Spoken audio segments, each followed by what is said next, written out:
This is Nick Williams, and I am here with Roger Christian. First off, what is your job title for Lucasfilm ILM?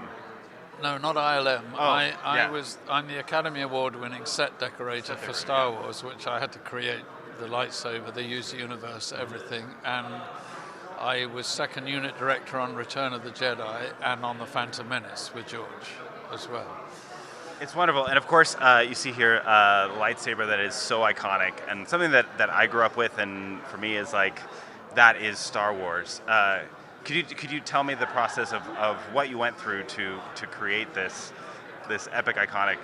Yeah, I had to. First of all, we had no money.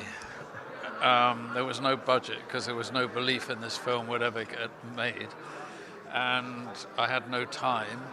So the only way I could make the entire used universe for George was to use scrap aeroplane parts, broken cameras, anything I could find, and I had to choose bits to suit each prop or weapon that was written in the script. So the one that eluded me was the lightsaber.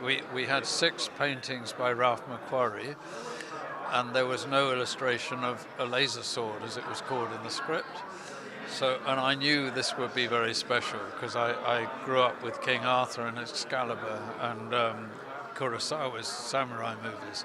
So I searched, and then one day I had to make Luke's binoculars, and I had 3 camera parts that I hoarded away thinking I'll use those for something, and I stuck them together and made the binoculars.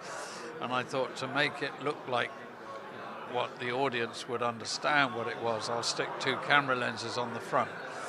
So I went to buy those, and in the photography shop I asked David French, the manager, have you got anything? I've got to make this weapon and I can't find anything that I think would justify. And so he pointed me to some boxes and said, go and have a look under there and see what there is. And the first box I pulled out, there was this Graflex handle. And as soon as I pulled it out, I went, well, there it is. There's a lightsaber. It was so beautiful. And you couldn't tell what it was, which was... So I ran back to the office. This T-strip here, it was left over from sticking around the blaster, the stormtroopers. That's the first thing I made. And I broke down an old calculator and found this, and that fitted in the clip. Showed George, and he smiled, took it in his hand, and that was it. And what we couldn't do at that time, because there's no CGI, there were nothing, was the blade to light up. And I had done some art installations where I painted front projection material and we got it to glow. So I suggested this and they said, oh, well, try it. And the special effects, I made 3 of these to start with. They drilled out one of them, stuck a motor in it, and we put a wooden stick and painted it, and sure enough it gave a bit of a glow on set. You can see that in the footage behind the scenes on YouTube where Alec Guinness and Dave Prowse are fighting and breaking the sticks because they kept breaking, but it gave enough for them to rotoscope the braid fully on it, so there it is. That's amazing. Yeah. Could you take us through some of your other iconic creations? Well, I made all the weapons, everything, and again, I couldn't afford it, and I realized if I rented them from a house and stuck bits on them, then they go back afterwards. So the first weapons I made, because I'd met George, and he never said much, he just expected me to produce everything for him.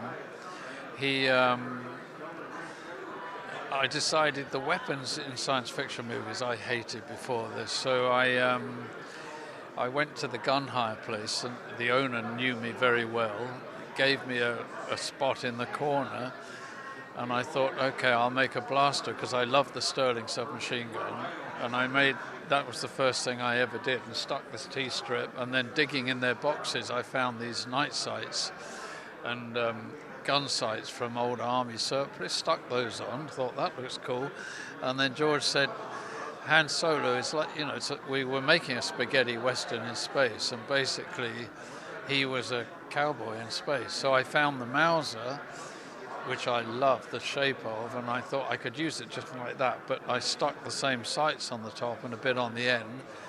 And then I told John Barry, the designer I was working with, to bring George to the gun hire place. And either I was going to get fired for doing what was I doing, or this would be it. And George loved them, and you could fire them actually on set, so you got a flame and smoke. And then George stayed with me and got super glue all over him like me, and we made Princess Leia's gun together. That kind of set the whole thing going. And we started, I don't know where the camera can see this. Oh, you can see it, yeah. So when we got the script, we realized R2-D2 and C-3PO were the storytellers, and there was no way to make R2-D2 at 4 foot high.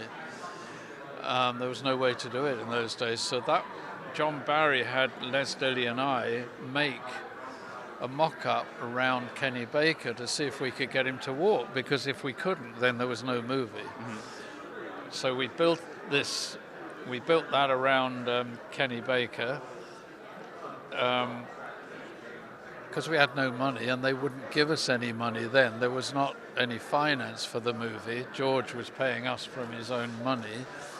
I hired a carpenter, Bill Harmon, who used to make Monty Python props and sets and things, and they really had no money. So Bill had some wood at home in the garage, so he brought that in and built the base for us. He said, I can't make the top rudge, and I found this in a scrapyard, a lighting scrapyard that fitted. And these little, the little arms here, these ones, he said, I can't do that, Rog. So he sent me home with a penknife and a bit of wood, and I carved that at home, and we got him to walk finally. It was a long process, but we got him to walk 3 steps, and then we knew the film could go ahead. We were involved, we made the first land speeders with Bill Harmon. We made a mock-up.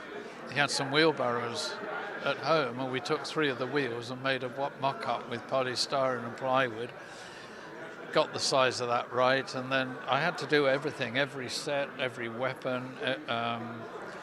C-3PO, I had to do the eyes that would make it work, and all of Tunisia, everything. A set decorator, it all came under me.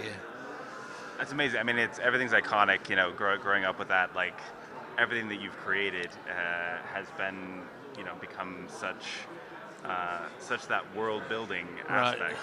Yeah. Yeah, it's changed science fiction. So when I first met George in Mexico, he came to see the sets we were doing, and because Fox only gave him $4 million to make the movie with, we were much cheaper in England, and we had stage space. So George came down to meet us. At my first meeting, he said, I'm making this science fiction film, and I said, I'm brutally honest, I've never connected. They're not real, any of them. And that's when he said to me, well, I want to make a spaghetti western in space. And so, my favorite filmmaker was Kurosawa, and Sergio Leone took all of his westerns are based on Kurosawa's movies. So I immediately knew what. We didn't have to discuss it. I knew them. And George always said, I'm making a documentary. I'm not making a science fiction film. So it was my ambition to make everything real.